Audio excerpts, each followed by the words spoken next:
আমি ওর ফোনে ফোন করলাম, ফোনটা ঘরেই রেখে গেছে, ফোনটা বেজে যাচ্ছে। একবার মনে হলো ও কি ছাদে গেল নাকি, কিন্তু দোতলায় অন্ধকার, আর তাছাড়া যতদূর জানি ছাদের গেটে তালা দেওয়া। বেশ চিন্তার বিষয় হলো। আমি নিজের ঘরে এসে বসেছি। হঠাৎ একটা মুখে চাপা দিয়ে কান্না করলে যেমন আওয়াজ হয় সেরকম আওয়াজ পেলাম আমার খাটের তলা থেকে। মাথা নিচু করে খাটের নিচে দেখতেই চমকে গেলাম। খাটের নিচে গুটিসুটি মেরে বসে আছে ও। দেখে মনে হচ্ছে প্রচণ্ড ভয় পেয়ে গেছে, ফুপিয়ে ফুপিয়ে কাঁদছে। খাটের নিচ থেকে ওকে বের করে বললাম, তুমি এরকম কেন করছো? কি হয়েছে তোমার? আমাকে খুলে বলো। ও বলল, ওই জানলার পাশে দাঁড়িয়ে কেউ একজন আমাকে ডাকছে। আমি বললাম, জ্বরের মধ্যে রয়েছো? জ্বরের ঘোরে উল্টোপাল্টা কিছু শুনেছো? ও বলল, না, আমি কোনো কিছু উল্টোপাল্টা শুনিনি, যা শুনেছি ঠিক শুনেছি। এই দুদিন ধরে আমার সাথে অদ্ভুত ব্যাপারটা ঘটছে। কেউ একজন জানলার কাছ থেকে দাঁড়িয়ে দাঁড়িয়ে আমার নাম ধরে ডাকছে। আজকে আর সহ্য করতে না পেরে আমি জানলা খুললাম। জানলা খুলে দেখি একটা কালো ছায়া পুকুরের জলের মধ্যে দাঁড়িয়ে আছে।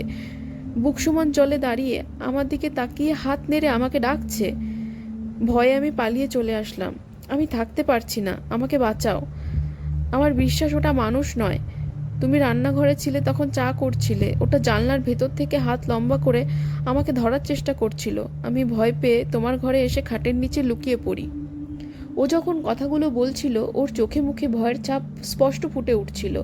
আমি বুঝতে পারছিলাম ওর কোনো একটা সমস্যা হচ্ছে, কিন্তু ও যা বলছে সেটা বিশ্বাসযোগ্য নয়। আমি ওকে শান্ত করে বললাম, ঠিক আছে, তুমি ভয় পেও না, তুমি আমার ঘরে থাকো, তোমাকে আর ও ঘরে যেতে হবে না। আমার ঘরে একটা ছোট্ট সিংহাসন করা ছিল। সেখানে মা কালী, বাবা লোকনাথ আর বাবা শিবের বিগ্রহ ছিল, ছোট ছোট। প্রতিদিন আমরা দুজনেই নিজের মতো করে সময় করে ধূপ প্রদীপ জ্বালিয়ে দিতাম। সেখান থেকে একটা শুকনো ফুল নিয়ে আমি ওর হাতে দিয়ে বললাম, এটা হাতে রাখো, যদি ভয় লাগে ভগবানের নাম করবে। এরপর আমি রান্না করলাম বা যাই কাজ করলাম না, ও সবসময় আমার পিছন পিছন ঘুরছিল, কিছুতে একা থাকতে চাইছিল না। ওর শরীরে আর জ্বর নেই, কিন্তু ক্লান্তি আছে। আমি সেদিন রাতে কষা মাংস আর ভাত রান্না করেছিলাম। জ্বরের মুখে ওর ভালো লাগলো, ও বেশ খানিকটা ভাত খেলো। তারপর আমরা দুজন একসাথে এসে শুয়ে পড়লাম। মাঝরাতে দুজনেই ধরপড়িয়ে উঠে বসলাম, কারণ হঠাৎ করে আমাদের ঘরের জানলায় জোরে জোরে কেউ যেন বাড়ি মারতে শুরু করেছে।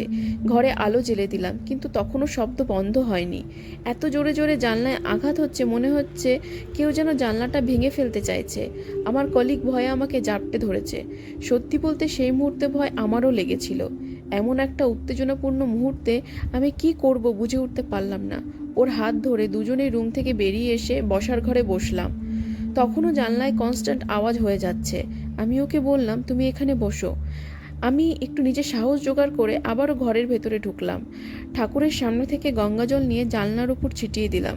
কিছুক্ষণের জন্য আওয়াজটা বন্ধ হলো, কিন্তু আবারও হতে শুরু করলো। এবার আগের বারের থেকে একটু কম। এক পর্যায়ে আওয়াজটা বন্ধ হয়ে গেল। ভয়ে আমরা দুজন ড্রয়িং রুমে বসে থাকলাম।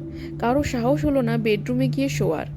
আমি কোনো দিক না পেয়ে ভয় দূর করার জন্য হনুমান চালিসা পাঠ করলাম। বসে বসে আমাদের রাত কাবার হলো। পরদিন সকাল হতে আমি প্রথমে গেলাম বাড়ির পিছন দিকটায়, দেখার জন্য কেউ এসেছিল কিনা কাল রাতে। কিন্তু জঙ্গলের মধ্যে কারো আসার কথা নয়, সম্ভবই নয়। এবার আমি বাড়ির মালিককে ফোন করে সমস্তটা জানালাম। আমি মালিককে জিজ্ঞেস করলাম, এই বাড়িটার কি কোনো সমস্যা আছে? যদি থেকে থাকে আমাদেরকে বলে দিন। এইভাবে রাতের পর রাত তো আর আতঙ্ক নিয়ে থাকা সম্ভব না। প্রথমে কিছুক্ষণ না না করে কাটিয়ে দিলেও শেষমেশ যখন একটু চাপ দিলাম, তখন বাড়ির মালিক বলল, দেখো, বাড়িতে কোনো সমস্যা নেই, সেটা তোমরা কোনো তান্ত্রিক জ্যোতিষ যাকে পারো তাকে দিয়ে দেখিয়ে নাও। সমস্যা একটা আছে, তবে সেটা বাড়ির নয়, বাড়ির পেছনে পুকুরটায়। বাড়িটা পুকুরের পাশে হওয়াতে আমাকে অনেক সাফার করতে হচ্ছে। বছর তিনেক আগে পুকুরে একটা মেয়ে ডুবে মারা যায়, আর তারপর থেকে এসব শুরু হয়েছে। আশেপাশে অনেকেই সন্ধ্যাবেলায় পুকুর পাড়ে কাউকে বসে কান্নাকাটি করতে দেখেছে। অনেকে পুকুরের মাঝখান থেকে কাউকে হেঁটে যেতে দেখেছে। বিভিন্ন রকমের কথা আর কি।